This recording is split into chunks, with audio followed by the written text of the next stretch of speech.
एक बार रामपुर नाम एक गांव में एक अमीर जमींदार रहता था। उनके पास कई खेत और जंगल थे। उसके पास इतनी जमीन थी कि गांव के किसान उसे अपना मुखिया मानते थे। हालांकि मुखिया एक घमंडी और क्षुद्र दिमाग का आदमी था, जो उन किसानों और गरीब आदमियों के लिए बहुत कम सम्मान करता था जो उस पर निर्भर थे। वह लालची था, अपने धन पर बहुत घमंड करता था और किसानों को गरीब और गंदा समझता था, जो गोबर की तरह गल जाते थे। वह अपनी हवेली में कभी किसी किसान का मनोरंजन नहीं करते थे और न ही किसी गरीब किसान को अपने पास आने देते थे। गरीब किसान और किसान खुद को भाग्यशाली मानते थे अगर उन्हें उनकी एक झलक मिल जाती थी या उन्हें सामान देने के लिए उनकी हवेली में अन्न भंडार जाना पड़ता था। एक रात दिन भर की कड़ी मेहनत के बाद 3 गरीब किसान आग के चारों ओर बैठे थे और अपने दिन भर के काम पर चर्चा कर रहे थे। पहले किसानों ने गर्व से कहा, मैंने आज मुखिया को देखा। जब मैं खेत में काम कर रहा था तब वह मेरे पास से गुजरा। जबकि दूसरे ने कहा, ठीक है, ये कुछ भी नहीं है। मैं 2 बोरे आलू प्याज डालने उसके अन्न भंडार पर गया और वह हवेली के द्वार पर खड़ा था। एक तीसरा किसान, जो शराब पी रहा था और यह सब लगातार बकबक सुन रहा था, हंसा और बोला, तो इसमें इतनी बड़ी बात क्या है? कोई भी उसे देख सकता है, अगर वह पास से गुजरे। फिर उसने शेखी बघारी और कहा, यदि मैं चाहूं तो मैं जा सकता हूं और उसके साथ उसकी मेज पर भोजन कर सकता हूं। दूसरे किसान उस पर हंसे और सोचा कि वह पागल है क्योंकि वह उनमें से सबसे गरीब है। तुमने नशे में होना चाहिए, उन्होंने एक स्वर में कहा। उसके नौकर और सुरक्षा गार्ड तुम्हें बाहर निकाल देंगे, पहले किसान ने कहा। फिर उन्होंने गरीब किसान को झूठा कहा और उसका मजाक बनाना शुरू कर दिया। गरीब किसान उठा और बोला, मैं झूठा नहीं हूं और अगर तुम चाहो तो मैं तुम्हें ये साबित कर सकता हूं। ठीक है, उन्होंने कहा।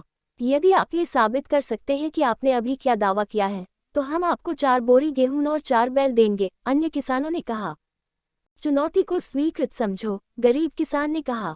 रुको, एक पकड़ है, उन्होंने कहा।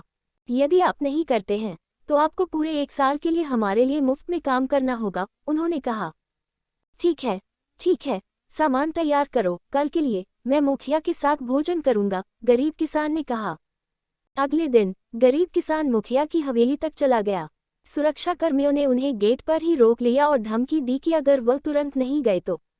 गरीब किसान ने कहा, कृपया प्रतीक्षा करें, मेरे पास आपके स्वामी के लिए कुछ महत्वपूर्ण और अच्छी खबर है, जो मुझे व्यक्तिगत रूप से उन्हें बतानी है। यह असंभव है, हमें बताओ और हम प्रमुख को बताएंगे, गार्ड ने कहा। मुझे खेद है, ये केवल मुखिया के कानों के लिए है, किसान ने कहा। कुछ समय बाद एक पहरेदार ने जाकर इस घटना की सूचना अपने स्वामी मुखिया को दी। मुखिया अपनी खाने की मेज पर बैठे थे और दोपहर का भोजन करने वाले थे। घटना को सुनकर मुखिया को बड़ी उत्सुकता हुई। उसने सोचा कि गरीब किसान उसके लिए कुछ ऐसी जानकारी ला रहा है जिससे वह और भी अमीर हो जाएगा। इसलिए उन्होंने पहरेदारों से कहा कि वे गरीब किसान को अंदर आने दें। गरीब किसान को अंदर जाने दिया गया और मुखिया ने उसे ऐसे देखा जैसे वह गंदगी हो। उसने फिर पूछा, आपके पास मेरे लिए क्या अच्छा और महत्वपूर्ण समाचार है? किसान ने चारों ओर देखा और कहा, मुझे खेद है, यह आपके कानों के लिए ही है, इसलिए हमें अकेले में बात करनी चाहिए।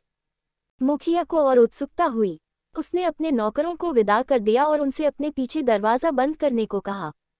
एक बार जब वह अकेला था तो गरीब किसान ने मुखिया से पूछा, घोड़े के सिर जितने बड़े सोने के स्लैब की कीमत क्या होगी?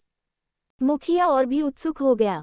उसने मान लिया कि किसान को कोई गड़ा हुआ खजाना मिल गया होगा और वह इसे किसी के सामने प्रकट नहीं करना चाहता था। मुखिया था तो बेचारा सुरक्षा के लिए जरूर आया होगा, नहीं तो ये बदबूदार किसान इस बारे में पूछने के लिए इतनी दूर क्यों आता? गरीब किसान ने फिर कहा, यदि आप मुझे नहीं बता सकते हैं तो मैं कहीं और चला जाऊंगा। इसके अलावा मेरी पत्नी मेरे दोपहर के भोजन का इंतजार कर रही है। ये सुनकर मुखिया ने विनम्रता से उसे दोपहर के भोजन के लिए रुकने के लिए कहा और ये देखा कि गरीब किसान को उसके सबसे महंगे वोडका के साथ एक उत्कृष्ट 6 कोर्स भोजन दिया गया। अच्छा भोजन करने के बाद किसान थोड़ी देर के लिए शांत हो गया, जबकि मुखिया ने उससे कहा, अब घर जाओ और मुझे वह सोने का टुकड़ा लाओ और मैं तुम्हें इसके लिए एक घोड़ा दूंगा। किसान ने आश्चर्यचकित होकर पूछा, कौन सा सोना, मेरे स्वामी? जिसके बारे में आपने बात की, प्रमुख ने कहा। ठीक है, मेरे पास नहीं है। हम घर पर इसके बारे में बात कर रहे थे और मेरे दोस्तों को लगा कि पूछने के लिए आप सबसे अच्छे व्यक्ति होंगे और इसलिए मैं आपके पास आया, गरीब किसान ने कहा। मुखिया गुस्से में उड़ गया और गरज कर बोला, मेरे घर से निकल जाओ, मूर्ख मूर्ख। और गरीब किसान अपने चेहरे पर मुस्कान के साथ मुखिया की हवेली से बाहर चला गया, क्योंकि वह जानता था कि उसने अपने दोस्तों के साथ शर्त जीत ली है।